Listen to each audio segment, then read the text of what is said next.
Hi guys, in this video I'm going to do a full exam review with May 24 IB English A Language and Literature papers. If you have a particular paper that you want to revise, do check the description box and find a timestamp for one. Alright then, let's give it a go. Alright, here comes the first text, which is an opinion article published in UX Collective. You can check the instruction to get basic information about the article and scroll down to find the guiding question. It mainly asks you to analyze structural elements of the given text. Then, with the assumption that the article is thoroughly read, let me introduce an example analysis and planning of the essay. First, for the introduction, there are a few key pieces of information that should be mentioned, starting from identifying its source and then its purpose. Next is its potential target audience and the thesis. I wrote a full sentence of thesis statement. Do check how I composed my thesis statement answering the guiding question. So as far as I understood, the very first part of the article is used to propose an agenda, which is introducing a topic that the writer wishes to discuss with the audience. In this case, the writer argues that what creators should pay attention to is the issue of the heavy reliance on the AI technology that possesses the danger of making the creators dull and losing their creativity. So to effectively propose the agenda to the relevant audience, the writer uses multiple language devices. First, the pronoun we to engage the readers, and the transition word like instead to direct readers to the main agenda of the article. Also, the rhetorical question to make them reflect the ways that their creative work are going on. And there are minor devices such as antithesis and alliteration too to make the beginning more interesting. Next, the writer uses the middle part of the article to inform the mechanisms that the machine learning works and how it affects their creative work. So to better communicate the agenda above, the writer provides persuasive message to the audience about the gravity of the technological advancement and how great the change will be, especially in the creative industry. So mainly this part is used to inform and persuade.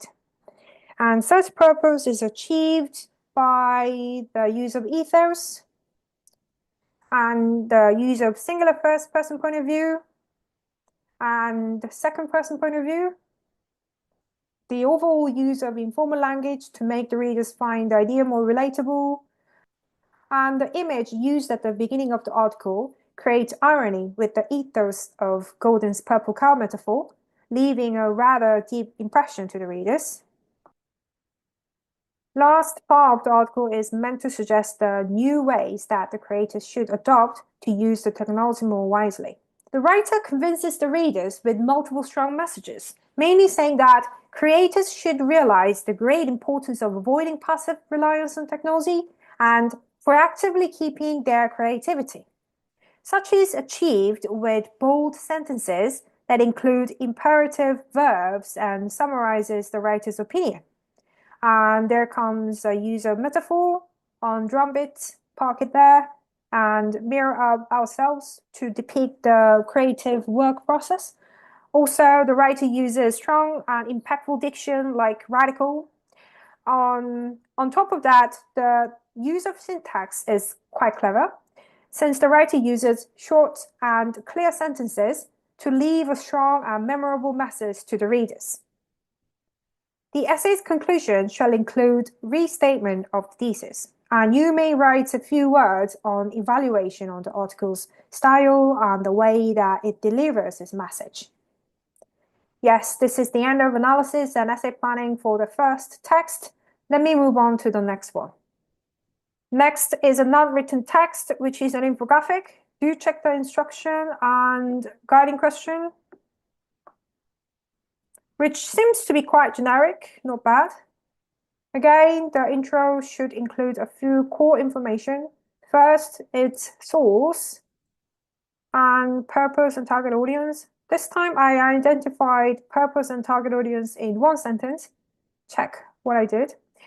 And last is the thesis. I wrote the thesis by reflecting the guiding question, but since I composed my body paragraphs focusing on the three main strategies that the infographic uses, so my thesis also includes such ideas.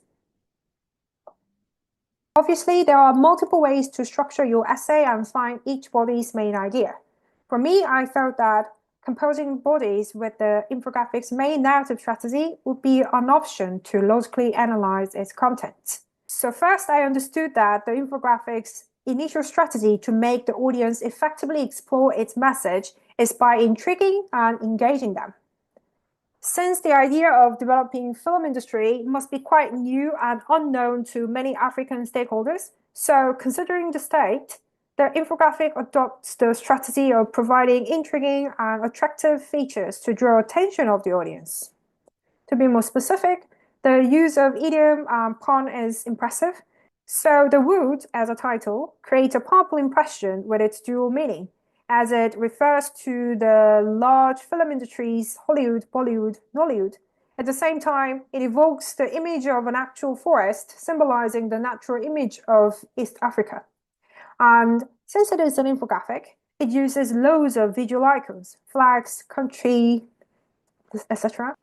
So it immediately identifies the countries that have developed successful film industries like America, like India, And there are multiple adoption of symbolism, especially from the film reels and bar icons, to imply the global economic presence in film industries and to emphasize the fact that rapid and successful growth is possible in the film industry, even with diverse economic models. Next, the infographic changes its narrative strategy to persuasively inform the audience. To enable the growth of the film industry, what's mainly needed would be the interest of the public, attention of the public, and investment from the stakeholders. So there should be convincing numbers and persuasive stories. Such as possible with the use of logos showing diverse sizes of the market, showcasing the fact that the success is not dependent on economic size. Also, the infographic uses instructive images, maps, graphs, arrows, flowcharts, all serve to convey the scale of each industry. So I reckon such information within the infographic can work as a convincing assurance. Last is to encourage the stakeholders to do something. So I can say that the strategy used in here is to call an action. First, to make the stakeholders participate in the development of the industry, there we can find the shift in the point of view that the infographic uses. It changes its point of view from objective third person to first person plural, which is we. So also there are associated patriotic agenda for East African countries. And it adopts imperative language to urge readers to become involved and metaphor. Last, the overall layout used is worthwhile to be noted, since it can guide readers to have logical understanding of the process. Again, the essay's conclusion shall include a restatement of the thesis. You may write a few words on evaluation on the infographic, such as maybe too much and too generic information to realistically and practically persuade the stakeholders, and somewhat lack of visual strategies, etc. That would be enough. All right, this is the end of analysis and essay planning for paper 1. What's following is paper 2. It's time to check paper 2 essay prompt from the May 24 exam. As we all know, every English teacher in Irish schools has different selections of literary text, which means there should be a myriad of different combinations of paper 2 texts that candidates have for their exam. One would prepare paper 2 with Macbeth and A Handmaid's Tale, and the other goes with Persepolis and A Kite Runner. In that regard, what I'm going to do in this exam review is to simply give you a guide on how to understand the prompt and compose ideas. And perhaps from the ideas that I present, you can get some hints and relevant ideas to analyze your own text. Then, long rambling short, let's give it a go. Number 1. Writers often use more conventional settings to highlight the contrasting strangeness of events or characters. Referring to 2 works you have studied, explore how this has been achieved and to what effect. If you choose this prompt for your essay, what you have to focus on is the contrast between conventional settings and strange events or characters occurring there, not to mention its effect. So potentially you can compose your ideas first by analyzing the ordinary and mundane serve of town contrasted with the extraordinary event happening there, such as someone mysterious arriving, someone dying, or someone missing. How about peaceful nature as a setting that is contrasted with supernatural occurrences, such as magical or spiritual events or characters, etc.? Last one can be probably the most common, which is about the contrast between conventional social structure and the individual alienation, like within the traditional or religiously strict setting, uh, one is going against it, you know. Next question, referring to two works you have studied, explore how and to what effect writers make use of myth and legend. Maybe one way that we can think of the writer's use of myth and legend is to explore the idea of mortality and destruction, maybe through characterization within the text. Next would be as a reflection of human obsession and greed via its climax or ending, maybe like the character development as well. Last is to explore existential agony via its main event or conflicts. You can find a few more ideas that popped in my mind, such as to examine good versus evil, and to explore personal growth and destiny, or to explore trauma and redemption.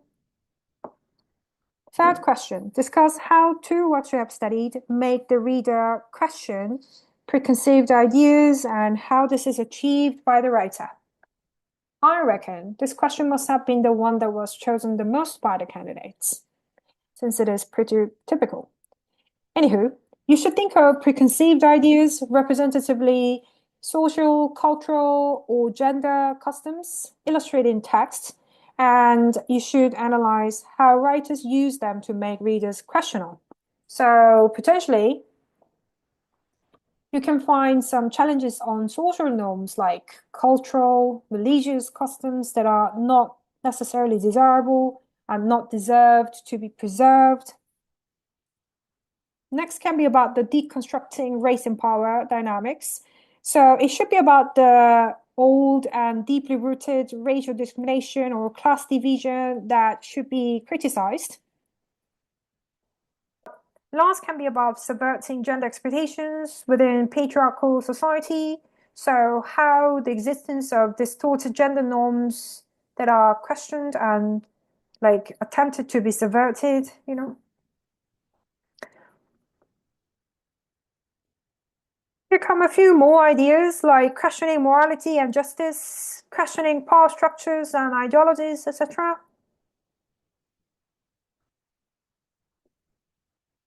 Last, question number 4. How do two works you have studied portray the relationship between humanity and nature? I thought about a few ways to compose ideas with the prompt. First, nature as a force of personal transformation. So I reckon you can analyze how two texts depict personal transformation during engagement with nature, but somehow the ways in which nature shapes different characters can be pretty significantly different. Next, we can see the nature as a reflection of cycle of life and death, which means you can explore nature's role in illustrating the cycle of life and death, particularly in relation to human suffering, creation, and the consequences of defying natural order. Last, we can see the nature as a symbol of innocence that is, there can be an analysis on how nature is used as a symbol of innocence that is long gone, and how we fall into corruption or immorality. One more idea is to see nature as a mirror for human relationships. All right, this is the end of paper 2 exam review. Thanks for watching. Bye.